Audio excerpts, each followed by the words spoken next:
Gibbs Wish and NCIS and Bleach fanfiction. Kind of want to drink some Bleach after saying that. If I had one wish on Christmas, it would be to hug my daughter again. You have that chance. Gibbs told the ex-petty officer beside him. Mine will never come true. Quinn got out of the car, and after a moment's thought, Gibbs pulled out his cell and dialed a number. After 2 rings, someone answered. Gibbs smiled and said, "Merry Christmas, Dad." There was one other occupant in the car. She was distinctly Japanese. A soul reaper. Her name was Ruki.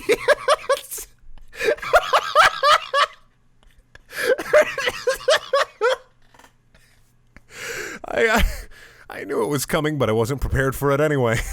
She thought a moment and pulled out her own cell, a soul pager. "Hello, brother. Yes, Rukia. Merry Christmas. I have a request." "What is it?" "I have an NCIS agent here. His Christmas wish is to hug his daughter again. Do you think we can get Avalon's help?" I don't know what the fucking Avalon is, but I'm already intrigued. "Rukia, you know it is against the rules for the dead to see ones they knew when they were alive. We guide souls into the afterlife. We do not grant Christmas wishes. That is Santa's job." Santa? What if Santa's a soul reaper? This just makes my cosplay perfect. She huffed. "You're so stuck up, even for a noble. Byakuya. I've seen one episode of Bleach, so I know what I'm talking about. Rukia is the one with the fucking emo cut with the angry anime girl face, right? "Byakuya, please. I shall see what I can do." Rukia sat in the backseat of the car while Gibbs drove home, and she followed him in. The next morning, he drove to the office and met up with his team. Did Gibbs fuck Rukia overnight? Is that the true OTP? Gibbs and Rukia? I have no words. Rukia had watched as Gibbs' father went to the office as well. She felt 3 presences behind her. She turned and saw an 8-year-old with brown hair and piercing ice blue eyes, and a woman, about mid-40s with red hair and gray eyes that looked like they'd seen too much while alive. Shannon and Kelly Gibbs. Fucking Rukia asked, and they nodded.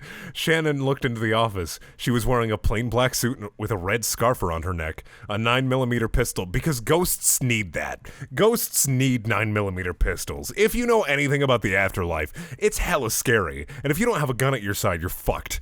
With a gold badge, not unlike the NCIS badges, that was an eagle with the words Avalon across the top. Oh, is Gibbs' wife also a soul reaper? Eater? Soul Eater? I don't fucking know. Kelly had the same gun and badge and was in the same suit but missing the scarf. Also, the 9-year-old has a gun. The 9-year-old has a gun. Okay. But missing a scarf and a gold locket around her neck. "Ages are deceiving, Lieutenant Rukia," Kelly stated, and Rukia smiled. "I am all too aware, Agent Kelly Gibbs. I am over 200 years...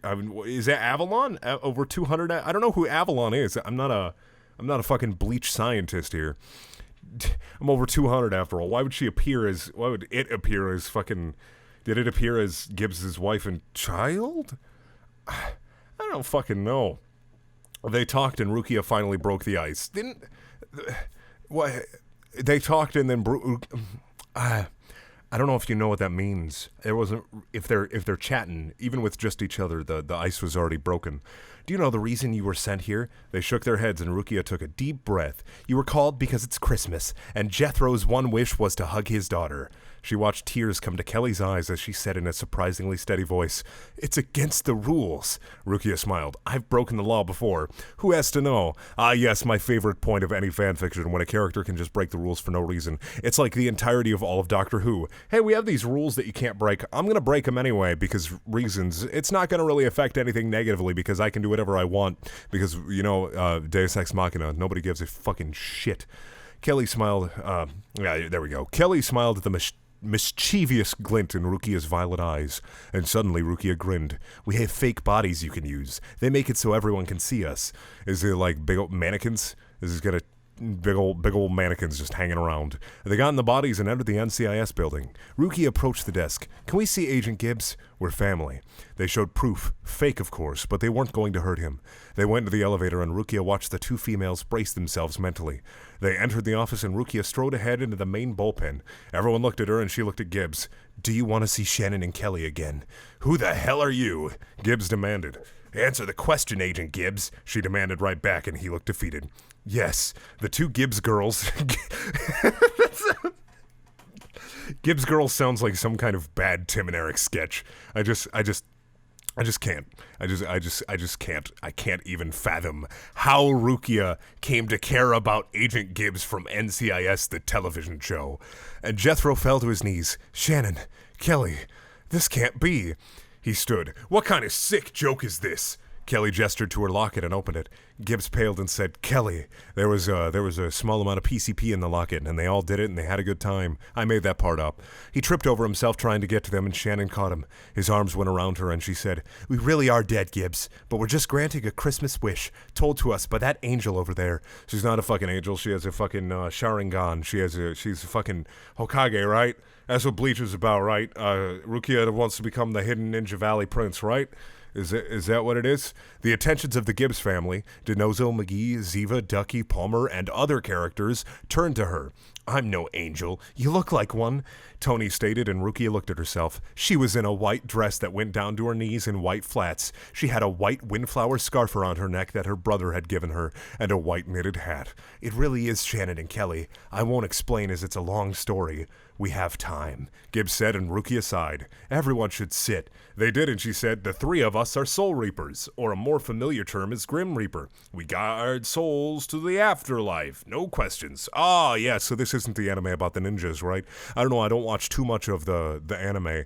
My favorite is Hunter x Hunter because it's got a guy named Gon, and Gon sounds like gong. You know, it's good. Good shit. She stated when several mouths opened.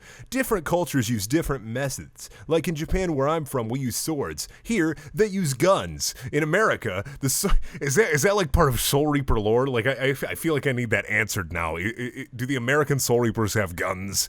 Does Ichigo ever have to correspond with a Texas Soul Reaper, and he's just wearing a cowboy hat, and he's just like yeehaw, yeehaw, yeehaw, and they just fight it out?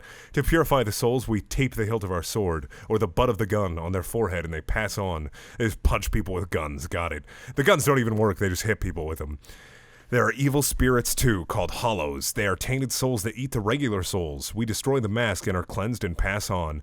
That is our job. We can use fake bodies so regular humans can see us, and so we're here. That wasn't a long story, Kelly stated, and Rukia shrugged. Gibbs spent time catching up with his wife and daughter, and at midnight, like clockwork, their temporary bodies disintegrated. And Shannon smiled. Until next year, Jethro. So let's jump into a review. What the fuck? What the fuck? This is my review. My review is what the fuck. Who would think of taking two completely different things and just smashing them together? It's like me grabbing an Aquaman doll and going over to the fucking local Dollar Tree and picking up the weirdest fucking shit I can find and just hitting them together, simulating sex, of course. I don't understand. Also, it never explained why Rukia, let me just take a moment here and talk about this NCIS and Bleach fanfiction fucking seriously. If the writer had taken a little bit of time to explain why Rukia was just in the middle of bumfuck America for no reason whatsoever, I probably would be a little bit lighter on it, but there was absolutely no explanation. She was just fucking there, and then she talks about the entire plot of Bleach in the bottom. This wasn't badly written. This was adequate. I'm gonna give this a 6 out of 10 because arbitrary numbers work. Pros and cons are there. Let's say I'm done. I don't want to talk about this anymore. I feel like my hands are stained after reading this. I would give it a lower score, but it's not that bad, and that hurts me.